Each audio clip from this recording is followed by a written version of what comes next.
আমার যেদিন মৃত্যু হবে সেদিনও দেখা যাবে সংসারের অনেক কাজ বাকি রয়ে গেছে বাকি। হয় চেয়ারের ফায়া ভাঙ্গা, জানালার চিৎকারি ভাঙ্গা, হ্যাঁ সোফাটার মধ্যে বার্নিশ করলে বালা ছিল, ফ্রিজের তলে দিয়া পানি ভরে, নুন নাই, তেল নাই, সাবান নাই, এই না? তাহলে স্বার্থপর এই দুনিয়া শেষ করা যায়? দুনিয়ার প্রয়োজন শেষ হয় না বন্ধু। এই বিদেশ প্রবাসী, আহা কি পরিমাণ মায়া লাগে। 12 ঘন্টা ডিউটি করে আবার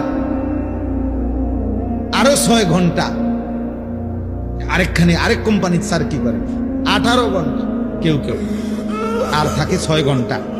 এই 6 ঘন্টার মধ্যে বিশ্রাম কখন?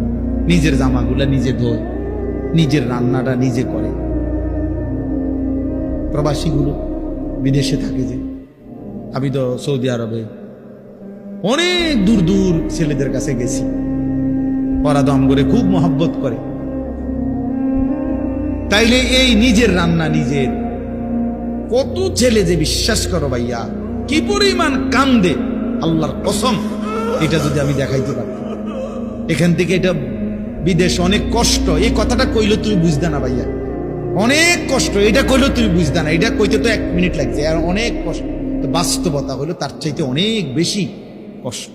এই প্রখর রৌদ্রে, এই তীব্র রৌদ্রে, বিশেষ করে 12 ঘন্টা ডিউটি করে আসার পরে যখন একটা ছেলে বা একটা যুবক, তার একজন আপনজন কেউ নাই, আইসা নিজের 1 গ্লাস পানিটাও নিজে নিতে হয়, তো মনটারে হাহাকার লাগে যে আর কেউ তো নাই। অথচ 28 বছর বিদেশ করতেছে।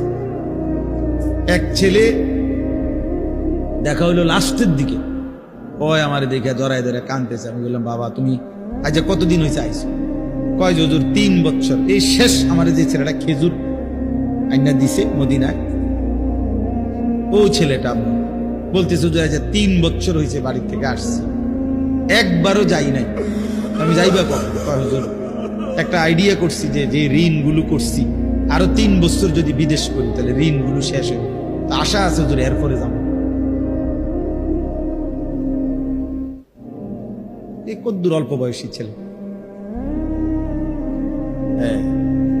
ভাইয়া এই জন্য সে যাইয়া হয়তো অনেক দুঃখের কথা বলে না বাড়িতে, যে মা কানবো, বাপে কানবে, বা বউ বাচ্চারা কানবো। এই জন্য অনেকে অনেক নিজের দুঃখের কথা বলে না, কষ্টের কথা নিজেই হজম করে পড়ে থাকে। কিন্তু তীব্র কষ্ট করে বুকটা মাটিত লাইগা যায়, এরপরে 2টা টাকা জমাইয়া এরপরে বাড়িতে টাকা পাঠায়, না খাইয়া না দেয়।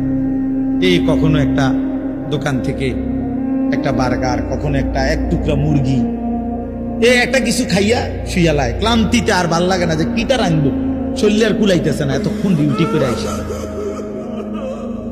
আমি যেমন এই সারাদিন বয়ান করে রাত্রে 3টা 3:30টায় বাসায় যাই, ফজরের নামাজের পরে আমারে যদি কেউ একটা মানে এই টিস্যু বক্সটা যদি এনতিকে অনে নিয়ে যাইতে কয়, আমার মাথা আসমান ভাঙ যাবে। মানে আমার আর কিচ্ছু শরীরে কুলায় না তখন আর। কথার কথা, তাহলে আমি আমার অভিজ্ঞতা থেকে বললাম।